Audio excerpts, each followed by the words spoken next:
Good evening, everyone, and welcome to this AWOC seminar webinar on preparing for later life without someone you trust.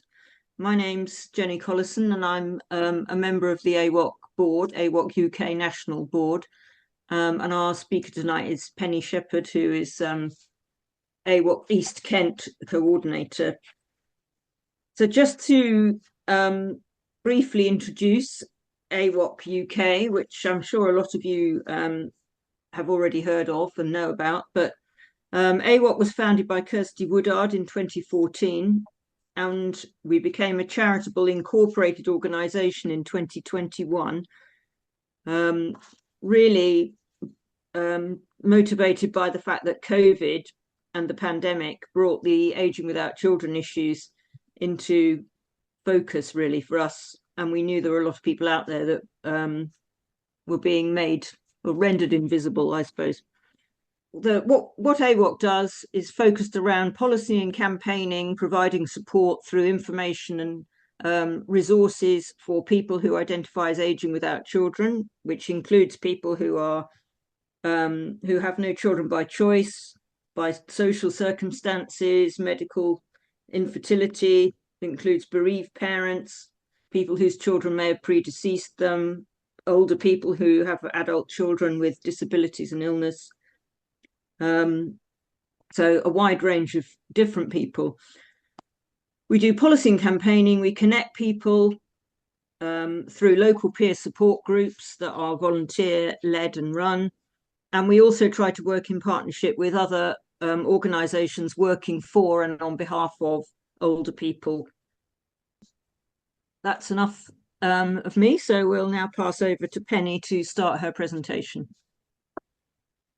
Thank you. The webinar is being recorded and it will be available on YouTube, and there will be a link to it from the AWOC UK website in due course. And when it's available, we'll make sure that we post to the AWOC UK Facebook group so that everybody on that knows to go and look on the website. No presentation like this would be complete without what in many ways is the most important slide. This is the disclaimer. Please read it. To state the rather obvious, this isn't personal advice or professional advice.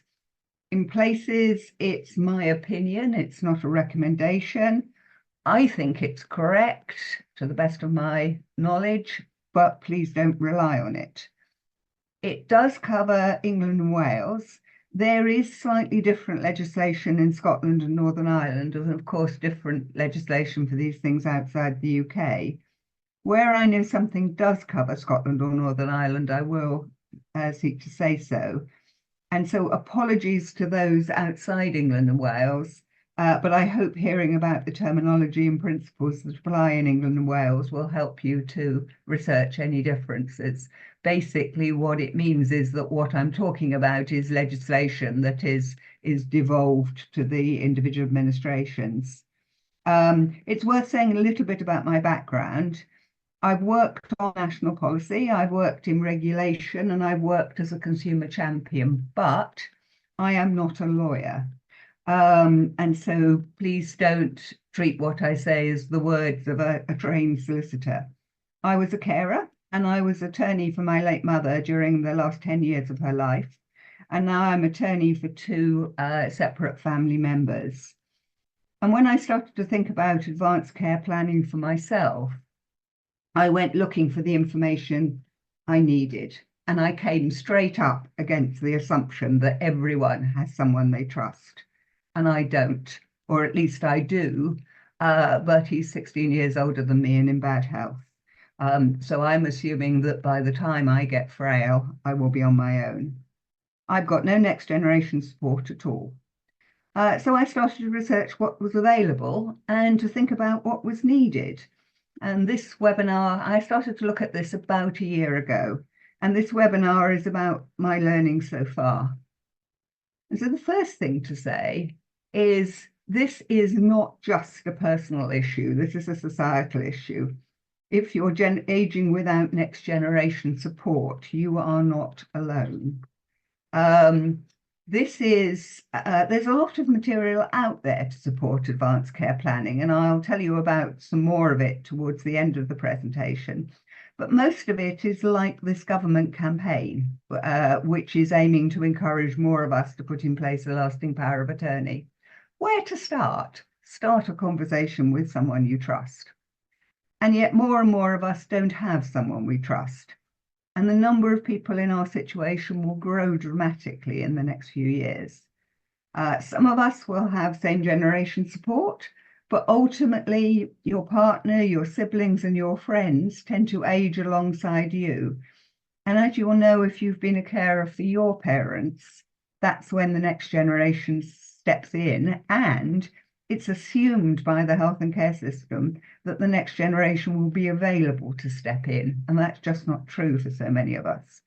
And we also live in what are sometimes called beanpole families nowadays, when there are more and more generations alive, but less children in each generation, meaning we're also less likely to have nieces and nephews who can help, or to have lots of cousins. Someone described it to me recently as a problem hiding in plain sight. And to me, the following chart summarizes that issue, even though it's only about a subset of AWOCs. Most of us know that the number of older people in the UK is expected to increase significantly in the next few years. But what the data often doesn't highlight is the proportion of us, the increasing proportion of us that will not have children, that will not have had children. This chart is based on birth data from the Office of National Statistics, and they capture the percentage of women who've never given birth by the woman's year of birth, and they report it at 2 points. At age 30, which is the blue, and at age 45, which is assumed statistically to be the end of childbearing, and that's the red line. And they produce a single percentage for the whole of England and Wales for each year. And if you look at how that red line goes up between woman born in the mid-1940s and woman born in the mid-1960s, and what it shows is that for women born in the 1946, who are in their late 70s now, they had a 9% chance of not having had children. Whereas women born in 1966, who are in their late 50s now and will be in their late 70s in 20 years' time, that proportion has more than doubled to 1 in 5. 1 in 5 is a significant number. And this issue isn't going to go away. If you look at the blue lines, recently the proportion of women who haven't given birth by their 30th birthday nudged over the 50% mark. Many will go on to have kids in their 70s, but many others won't for a whole variety of reasons. So we need to make sure that aging without children is better for them as well as for ourselves. And I show you this chart, and basically this is about the beginning and the end of the good data we've got available. There's a real shortage. There's no equivalent data for childless men. There's no data for the number of people who are estranged or live at a distance. No easily accessible people for how many people's children have died or how many people's children have additional needs. Anecdotally, we know that significant numbers of older divorced dads is a relatively new social phenomenon, and that more children live overseas, but we don't have the data. So that's the background. You know, basically the health and social care system and advanced care planning and so on needs to take more account of us because we really are a significant and growing number. But what can we do now? So what can we do to put plans in place today? This presentation includes what you might do and my personal opinions, not recommendations, about what it makes sense to do. This is a list of the core planning documents that you might want to consider. And before you start scribbling, you know, we will be making the slides available as well as the presentation. I'm going to say more about some of them, but I won't explain them in detail because there's plenty of other information out there that I will describe at the end, which does describe the documents. For example, there are about 40 videos on the Office of the Public Guardian website about lasting powers of attorney and how to work with them. The thing I will say now about all the documents that I discuss is that all of them can be changed if you change your mind while you still have capacity. Indeed, you should review them fairly regularly to make sure that they do still reflect your wishes. The first three documents were put in place by the Mental Capacity Act 2005 and are specific to England and Wales, and the rest of the list isn't so specific. A lot of what you read about advanced care planning tends to home in on lasting power of attorney. But my personal view is that it makes more sense for people in our situation to actually consider the second group first. Everything in the second group is about our wishes and preferences, or about the practical things that people need to know to manage our affairs for us if we suddenly lose capacity, or indeed if a lack of capacity sort of creeps up on us, which is what also tends to happen.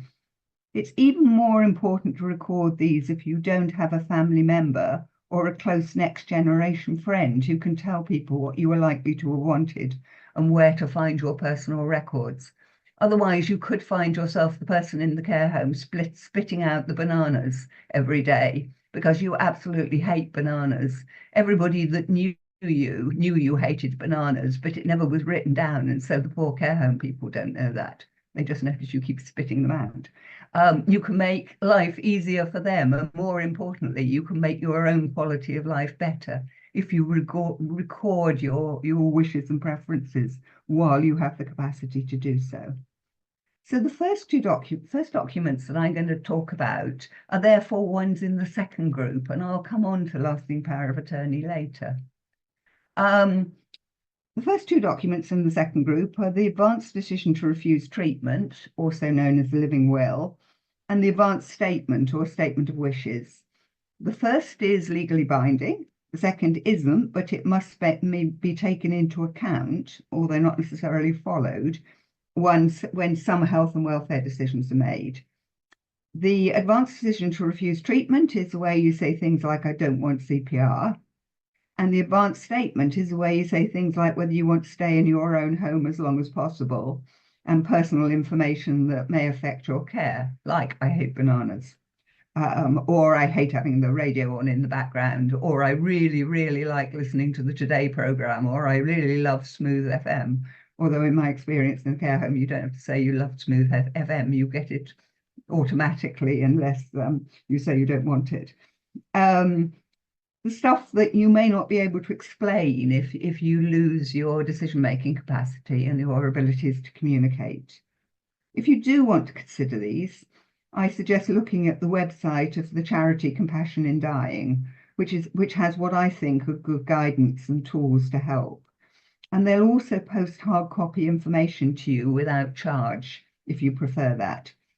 So this picture is of their hard copy information pack on making an advanced decision to refuse treatment. And certainly I think it's very readable and gives you what you need to think about in that sort of area. And it's fair to say that in this presentation, this is the sort of level of detail I'm going into about all of these documents. I'm not giving you a blow-by-blow account of the contents of any one of them, but rather more at the level of this document is important. This is roughly what it's about. Go away and look at it, I suggest. The next form to look at is the so-called respect form. The respect form is the successor to the do not attempt CPR form that you may be familiar with, but it's got a wider scope than that, and it's completed with a healthcare professional and is basically a summary of recommendations for your healthcare when you lack capacity, and only then.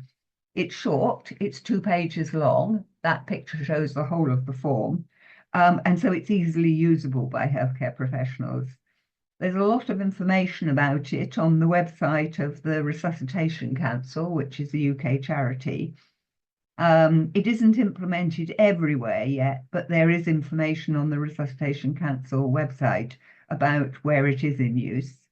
That says it's quite widely used in Scotland and in some parts of the UK, but it says not in London or Wales or the northeast of England at the moment. But again, that's probably the first form that healthcare professionals will go looking for in order to understand your needs. So those are the sort of the types of general capturing information about your wishes that are available. Moving on to lasting power of attorney and its less well publicised alternative, which can often be more relevant for us, the court-appointed deputy. The Mental Capacity Act 2005 gives the framework for this. And the Act introduced two new oversight organisations. The Court of Protection, which makes decisions when you don't have the capacity to make decisions for yourself, and there isn't an attorney with appropriate powers in place, and the Office of the Public Guardian, which basically administrates the lasting power of attorney and deputyship process. And the Act put in place two sorts of delegated decision-making for when you lose capacity. Lasting power of attorney is the one which is much more frequently referred to, and is the one that allows you to appoint, quote unquote, someone you trust, and that deliberately has light touch regulation. So it's basically intended for someone that you feel confident won't rip you off. And at the same time doesn't try to burden them with excessive regulation, which might get them in the way of their willingness to do the job for you. So that's the light touch option. But in addition, the other is the much higher regulation option, and that is available for if you lose capacity without appointing someone as your attorney. And we'll come back to that higher regulation option later, because it's much more relevant for us than it is for most people. So there are two types of lasting power of attorney, and you appoint your attorney. They can be a friend or a professional, and not just a family member. And if they are a professional, then a lot of solicitors offer this service, and also a very small number of specialist charities. And one hopes that over time, more charities and other social enterprises will offer it. But the charities do charge for providing this service. There isn't a way that I know to get a professional attorney without paying for one. Your attorney must follow a set of statutory principles and a code of practice, but it's deliberately light touch. Your attorney is only really likely to be asked to account for how they've looked after your affairs if somebody complains to them. And if you don't have family, then it's a lot less likely that someone will complain. The complaints are usually child one is complaining that child two is not doing the attorney role in the way that the child one would like. Some people would say that lasting power of attorney is a high-risk option, even if you have family, because just because they're your family, it doesn't mean they have your best interests at heart or are capable of doing the job. Indeed, it's sometimes said that far more financial abuse takes place within families than anywhere else. But nevertheless, this is the light touch option. If you do use a professional, then this is a contractual relationship rather than a relationship the details of which are laid out in regulation. And so, as with any other contract, it's worth reading their terms and asking some questions before you sign the contract about how they will do their job. And talking to people about professional attorneys, these are the questions that people have suggested to me as I've researched this. Questions like, what are their contractual terms? How do they set their costs? Bearing in mind that if you lose capacity, they're representing you in agreeing the costs as well as themselves recommending what those costs should be. if you appoint a solicitor, are you appointing an individual or are you appointing what's called a trust corporation, which is a sort of legal entity, a bit like a company? And what will happen if your chosen solicitor retires or if your chosen solicitor leaves the firm? And under the contract, you stay behind and get allocated to a different solicitor, or it does the relationship go, is your relationship with the individual solicitor? And so if the solicitor moves from a low fee firm to a high fee firm, do you automatically move with them? Bearing in mind that by the time this happens, you may have lost capacity to do anything about it. How do they manage conflicts of interest? Will they still act for you if your ability to pay them stops because your money runs out? Some of them will. Certainly some solicitors I've talked to, one of the commitments they make is that we will still act for you until death, even if you run out of the ability to pay us. But clearly not all will say that. Will they act as your health and welfare attorney? And I'll come on to that, or only for property and financial affairs? Some solicitors won't act as your health and welfare attorney. And in a way, in order to act as your health and welfare attorney, they do have to know you quite well. Whereas with your property and financial affairs, all they have to do is make sure they know where your money is and they can pay the care home, or they can pay the electricity bill in the home and the care agency coming in and so on. And also, if they are willing to be a health and welfare attorney, are they willing to agree to or reject life-sustaining treatment? Or, I've come upon one very good professional attorney who they will act as your health and welfare attorney, but they will not make decisions about life-sustaining treatment, like, for example, about whether nutrition is withheld at a certain stage, and so on. So those are the sort of questions that I've pulled together from the conversations I've been having over the last year. But what happens if you go, oh, that's all too difficult? I'll do it next month, and then you lose capacity. So, and when that happens, the state steps in. So how does the state step in? So what happens if you don't appoint an attorney and then lose capacity so you can't? In practice, the answer to that is different between health and welfare decisions and property and financial affairs decisions. For health and welfare, the Court of Protection can appoint what is called a personal welfare deputy, but usually they don't, because anyone they appoint wouldn't know you anyway. Personal welfare deputies are appointed mainly when there are warring families who disagree about what's best for mum or dad, and a neutral person is needed to hold the ring. If you don't have warring family, then health and social care professionals will make decisions using a process known as being in your best interests.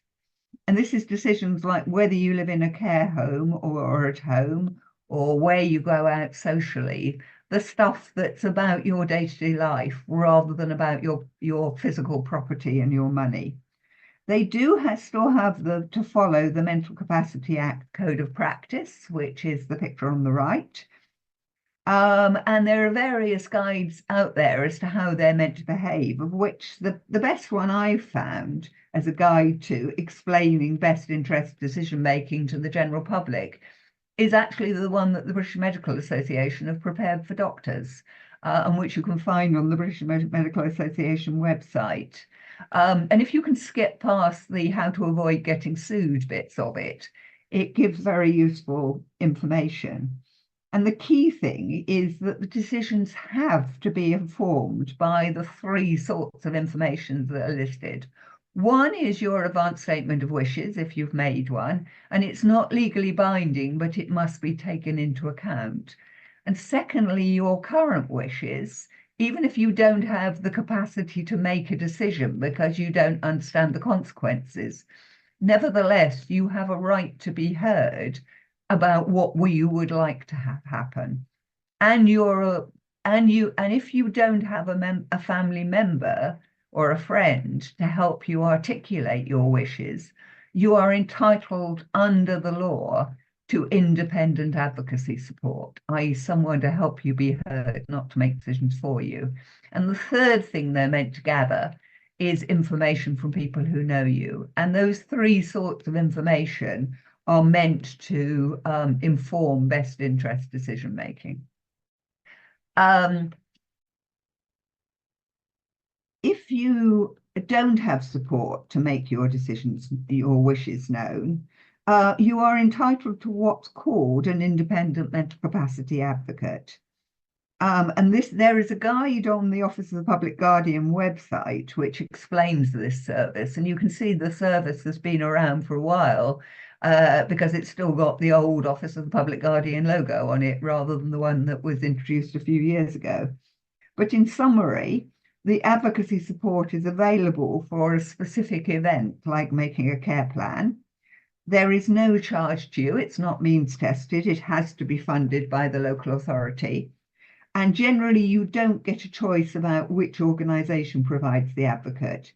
They tend to come from a specialist charity that's been commissioned by your local authority to provide that service.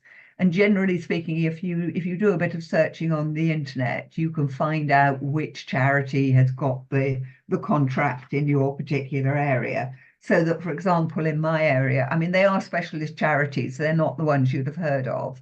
In my area, it's a charity called the Advocacy People. And they operate in a number of other local authority districts up and down the country, but there are other equivalent charities that work in other areas. So that's what happens about your health and welfare. What happens about your money is i.e. your property and financial affairs. That's where the Court of Protection will appoint a so-called deputy if you haven't appointed an attorney yourself. And there are three types of deputies. The first is lay deputies, which is the one that you tend to find mentioned in the general advanced care planning literature. So a lay deputy can't be paid, but they can claim expenses, but generally they're family or friends. And the usual context in which it's mentioned is if you don't put an attorneyship in place, then your family will have to go to the Court of Protection and get appointed as a lay deputy, and the heavy hand of regulation will sit upon them, and it'll be a right pain for them, and it'll be expensive. All of which is true, but then they tend not to talk about the situation with what happens with deputies if there aren't family or friends to take on that role. And that's where the two other types of deputies come in. The first is what is called public authority deputies, which is a polite way of saying your local authority. This is where the local authority that's responsible for adult social care in your area is appointed by the court to manage your financial affairs. And generally, the local authority will do this only if you have less than the means testing threshold of £23,250 in non-property assets. And in some local authorities, also if you don't own a property. So if you're in social housing or private renting and you have less than 23,250 in assets, the local authority, broadly speaking, will manage your money for you. They will charge you for it, even so, but they will do it for you. There are variations in what local authorities will do, but yours should be able to tell you what they do. A few have this information on their website, but in most cases, this isn't obvious. I mean, in my case, I found out what my local authority would do by asking a local councillor to find out for me. And the local authority has promised subsequently that they'll put it on the website, although I haven't checked yet whether they've done that yet. If your assets fall outside what a local authority would do, then a social worker or similar will apply to the Court of Protection to appoint a professional deputy, who's usually a solicitor, but could be one of a very small number of specialist charities. And if it isn't clear who the court should appoint, then they will go to a list, otherwise known as a panel, of about 60 court-approved solicitors that is maintained by the Office of the Public Guardian. The list is maintained, and they will appoint one of those. And these solicitors collectively are sometimes called deputies of last resort, but the official title is panel deputies. And the names of the panel are published. So if you Google panel deputy, you can see who in your area is on the list. I mean, we looked at that for AWOC York, and actually the nearest one is quite some distance away from York, whereas in Kent we've got quite a few. So I talked about deputies being much more highly regulated. So how are deputies appointed and regulated? So I won't go through all of this in a lot of detail. But as you can see, deputies are a lot more regulated than attorneys. There is the Court of Protection creates a court order which says what the deputy can do. Anything outside of the scope of what the deputy could do has to come back to the court for a judge to make a decision. The court sets how much the deputy is paid.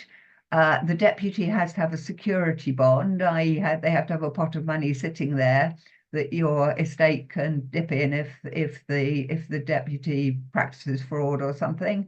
And they're subject to a set of rules called practice directives, which you can find if you look online. And then in addition, the Office of the Public Guardian supervises deputies, requires an annual report, has to be told about major decisions, issues standards, and also issues yet more guidance called practice notes. If you're looking for something that can't be classified as light touch, then this may either horrify you at the amount that's involved, or it may reassure you that this is indeed a much more highly regulated option. The downside is that you get what you pay for, or rather you pay for what you get, and this does cost, and you, the person who has a deputy, pays for it, both to a public authority deputy or to a professional deputy for the time they spend looking after your affairs, to the Court of Protection and to the Office of the Public Guardian for their work in overseeing it. But as you see, the court sets the fee that your deputy is paid rather than just being a contract between you and your deputy. And also a deputy is appointed only after you lack capacity. This can't be done in advance of that. And so I suppose the sort of the silver lining is that at least you probably aren't aware that this is happening or bothered about exactly what it's costing you. So all is not perfect now, but there are options that quite often the standard material doesn't tell you about because it's so focused on getting your family to act as your lasting power of attorney. But it's not perfect. And I've been developing a list of the problems that arise with the current system for people without family support, and a couple of thoughts on, ways forward about them. So this is the last bit of my speaking. This is what I've spotted so far in the way of issues. First of all, that there is a lack of appropriate information for those without someone they trust, and people who work in advanced care planning absolutely agree with that. When I say, but your document says first find someone you trust, and if I haven't got one of those, your document by and large is not that terribly relevant for me. They go, fair dues, you're absolutely right. Must do something about it.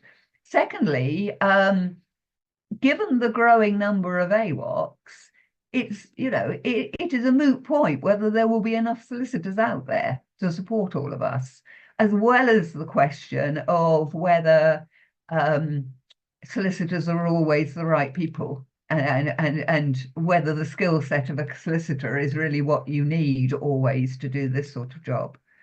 The third point is, are these regulatory requirements really fit for purpose? Because what you've got is the very light touch contractual law-based option at one end of the seesaw, and the rather large elephant at the other end of the seesaw, and nothing in between. And I can't help feeling that the whole thing could do with a bit of fine-tuning so that one had a sort of medium regulation kind of solution. But it's something we need more debate about.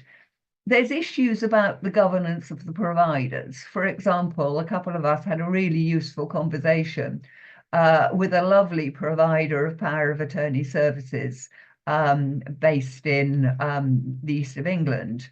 And but the thing is, it is a private company with one owner, and the one owner is in his 70s.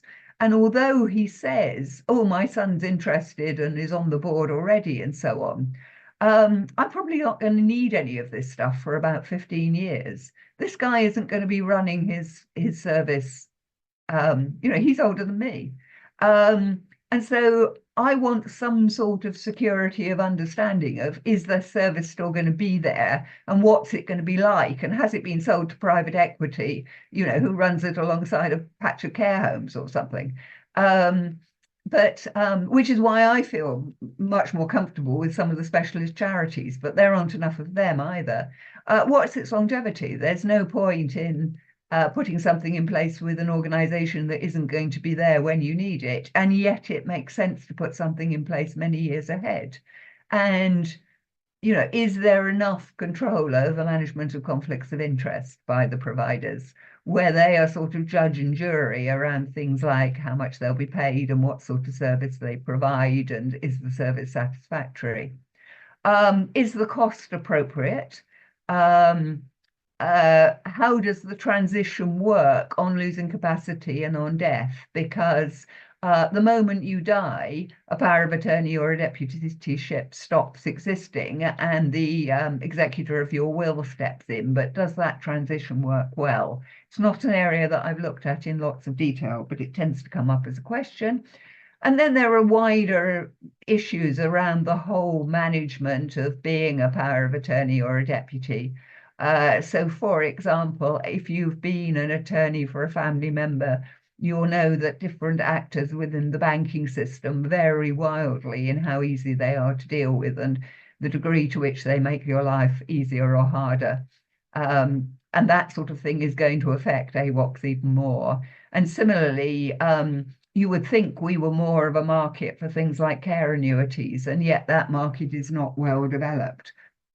So society is, in some ways, not yet ready for the number of AWOCs that are coming down the path towards it. So what might the future look like? There's clearly an opportunity. So how could it be better?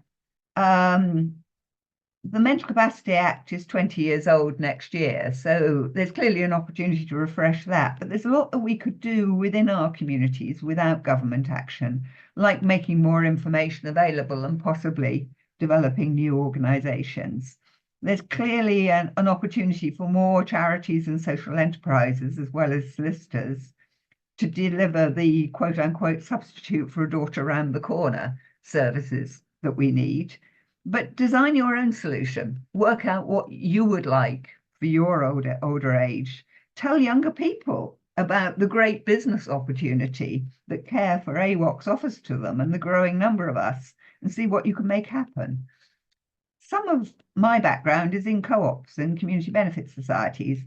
Well, so when I tried to design my own solution, I thought of a cooperative, a consumer cooperative. So just to do some crystal ball gazing and sort of thinking outside the box, here's one thing that we might make happen. So my kind of vision of the future, I call KITH Cooperative. KITH is a consumer cooperative that's by and for people without next generation support. It's called KITH because it's for people without kin. It's trustworthy because it's owned by people who are all in the same situation and who vote for the board on a one member, one vote basis. And it provides both an attorneyship or deputy service and also what I call a personal secretary, i.e. someone to run all of your life admin, not just manage your finances and properties. It has to be paid for. It's not funded by donations, but it's cost effective. Because it doesn't need lots of people who are highly qualified and highly regulated like a solicitor, and there's no one making a profit. It's about the basic underlying principles of mutuality that underpin the cooperative movement. I'd love to see something like that available for when I become frail. But that's just my vision. You know, what's yours? And we are at the sort of cusp of there's lots of us. We can make our visions happen. We are not powerless. But anyway, so finally, what resources actually coming back to today? What resources are there out there that are available to us now? So first of all, there's two sort of red lines on my screen. I don't know if that's on other screens or not. But I mentioned earlier the Office of the Public Guardian and the government's power of attorney campaign. And so that's the first resource, which I mentioned previously. It includes a link to the Office of the Public Guardian's YouTube channel, which in turn includes about 40 short videos, which are worth a look. But there are more resources available from other organisations. And these are some of the resources that I found useful in researching this topic. The one on the left are general purpose. They're not specific to AWOCs. And the two AWOC specific ones are the two on the right, i.e. there are some blogs on the AWOC national website, and there is also a podcast, an audio interview that I did with a lovely organisation called Speak With For Me, LPA, and that was published in about September, talking about aging without children and advanced care planning. It's about 45 minutes to listen to.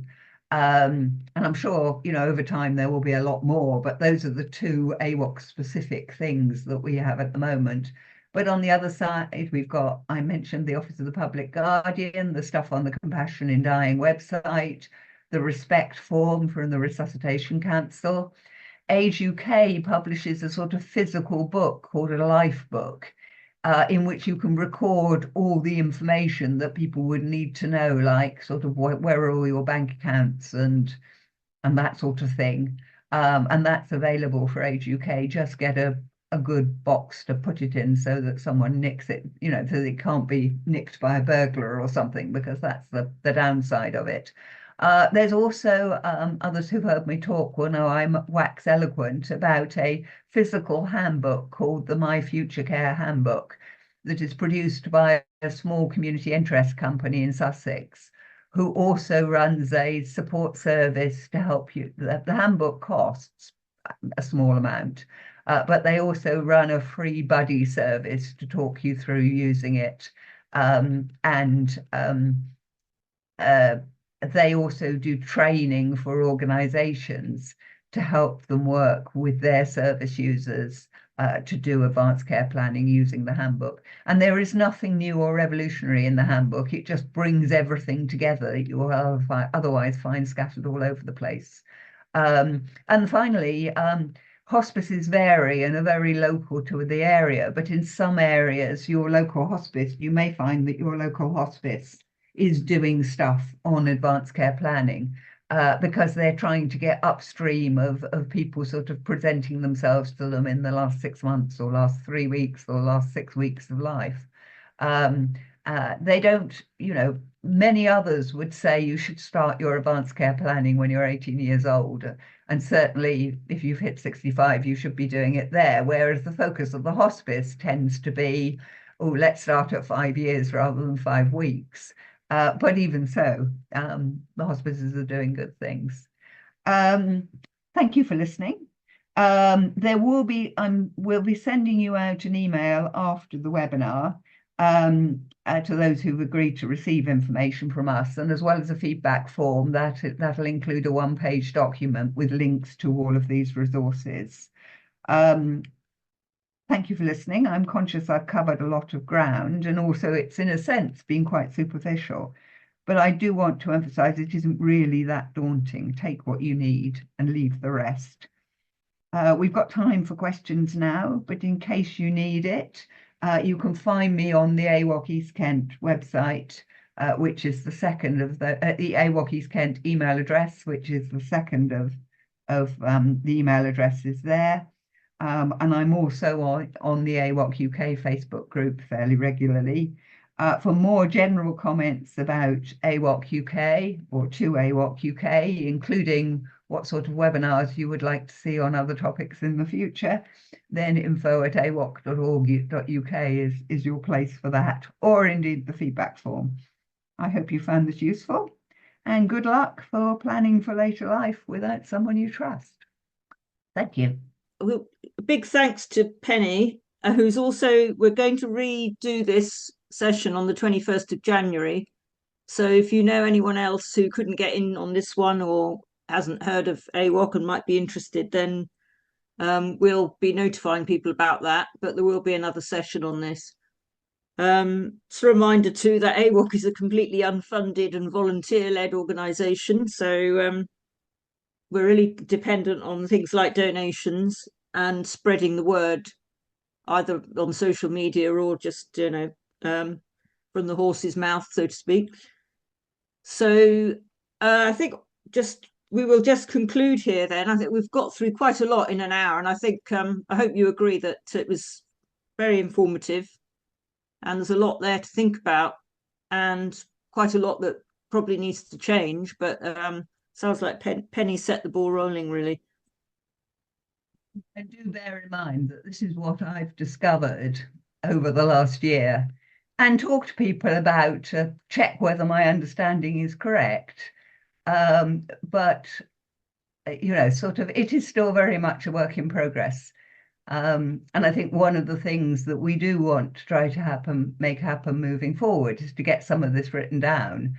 But meanwhile, the more that we can share knowledge about what we have found out and progress and seek to progress this together, the better. Okay.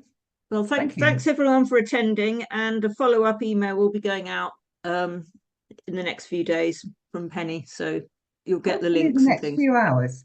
Okay, even the next few hours, even better.